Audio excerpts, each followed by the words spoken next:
The truly wealthy rarely look it, and that's the point. Real wealth is quiet, almost boring. Here are 7 habits behind it. Not the loud kind you see in ads, not the flashy kind that begs to be noticed. The kind that begs to be noticed. The kind that builds slowly, in the background, while everyone else is performing. Because here's what most people miss. The brain rewards attention, not accumulation. So most spending isn't about the object, it's about being seen owning it. The wealthy figured that out early. They stopped paying the tax on other people's attention. And once you stop, something strange happens inside your head. Your nervous system calms down, your decisions get sharper, your money stops leaking through invisible cracks. That's where these 7 habits live. In the quiet space where dopamine stops running the show, and your prefrontal cortex, the part of your brain that plans and delays, finally gets a seat at the table. This isn't financial advice. It's how the wealthy brain tends to think, and it can borrow its patterns. The first habit is the one nobody notices, because it doesn't look like anything at all. It's the habit of delaying almost every purchase by 72 hours. Not a rule, not a system, just a pause.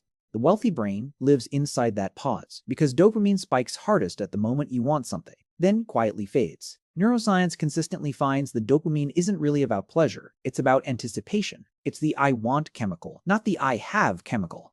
So when you wait, the craving deflates on its own. And what looked essential at 9 p.m. often looks like clutter by Sunday morning. The wealthy don't fight their impulses, they just outlast them. Try it once this week. Write down what you almost bought and check back in 3 days. Most of it disappears from your mind entirely. That's the tell. If it disappears, it was never real desire, it was just chemistry. And chemistry, once you see it, loses its grip. The second habit is quieter still. It's the habit of driving a car far below what they can afford.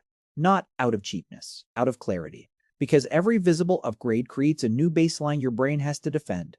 This is called hedonic adaptation. Your reward system resets to whatever you already own, so the thrill you paid for evaporates within weeks. The wealthy learn to skip that trap.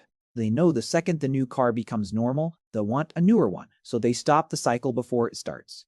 You don't need a beat-up sedan to copy this. You just need to notice how quickly excitement fades in your own life and stop paying premium prices for something your brain will forget in a month. But the next habit is where most people start recognizing themselves, and it's uncomfortable. The third habit is refusing to explain their choices. When they say no to a dinner, a trip, an invitation, they don't perform a reason. Because every unnecessary explanation is a small negotiation with someone else's expectations, and the wealthy brain protects its decision-making bandwidth like a scarce resource, which biologically it is. Your prefrontal cortex has a limited daily budget for choices. Every micro-justification burns some of it. By evening, willpower thins and you spend money you didn't plan to, so they trim. They say that doesn't work for me and let the silence sit. It feels rude at first. Then it feels like freedom. Try it once this week. A plain no, no follow-up. Watch what your body does. That small tension is your brain unlearning a very old habit of performing for approval. The fourth habit is the one that looks the most boring from the outside, and it's the engine underneath everything else. They automate almost every financial decision. Bills, savings, transfers, investing, all on rails running in the background without daily thought. Because willpower is a terrible long-term strategy. Neuroscience shows habits are stored deep in the basal ganglia, running on autopilot, while conscious decisions live in the prefrontal cortex and cost energy every single time. The wealthy don't rely on being disciplined in the moment. They set the system once, then let the system be disciplined for them. You can borrow this today. Pick one recurring transfer, even a small one, and automate it this week. Then forget about it. Consistency without effort is how quiet wealth compounds. And that automation frees up the mental space for the fifth habit, which is where things start to feel almost strange. The fifth habit is spending most of their time doing things that look completely unimpressive. Reading, walking, sitting with a notebook, long, slow conversations. Because the brain does its best thinking when it's not being entertained. Neuroscientists call this the default mode network, a set of regions that activates when you're not focused on a task, quietly connecting ideas, solving problems, and organizing memory. Most people never let it turn on. They fill every gap with a screen, a podcast, a scroll, so their best ideas never surface. The wealthy protect boredom the way athletes protect sleep. They know their sharpest insights come from unstructured time, not from more input. Try one 20-minute walk this week with no phone, no earbuds, no goal. It will feel useless. That's the point. The uselessness is where the thinking happens. And once you experience that clarity, the next habit stops feeling like restraint and starts feeling like relief. The sixth habit is keeping their inner circle almost aggressively small. Not because they're cold, because they're honest about how the brain works. Your nervous system mirrors the people around you. Neuroscience calls this co-regulation. When you're near calm, grounded people, your own stress response softens. Near anxious, reactive people, your cortisol quietly climbs.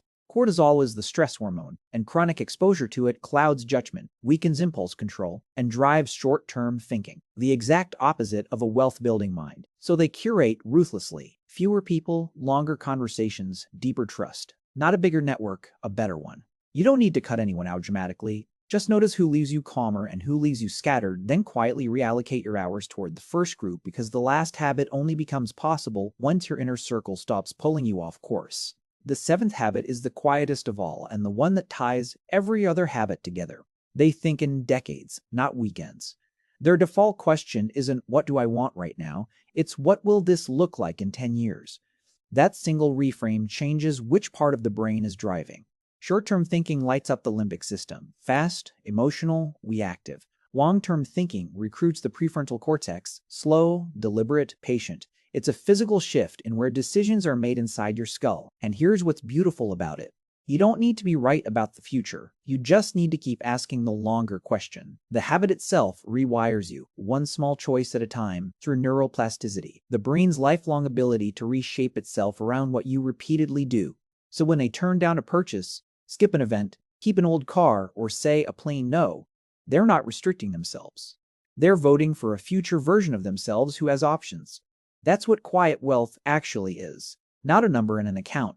A brain that's no longer hijacked by the next 10 minutes. And this is the piece almost nobody talks about. The wealthy don't feel like they're missing anything. Because the dopamine loop most people are trapped in is a loop of wanting, briefly having, and wanting again. Step out of it, and the world gets remarkably still.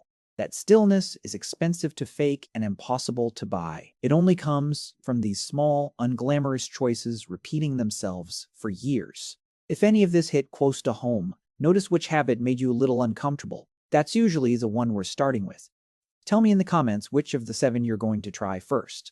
I read them, and the answers are always more honest than people expect. If this reframe lands for you, there's a companion video I made on the neuroscience of dopamine and delayed gratification. It pairs directly with everything you just heard. And if you want more of this, practical brain habits, no hype, no BS, one useful idea every week, subscribe and turn on notifications so the next one actually reaches you.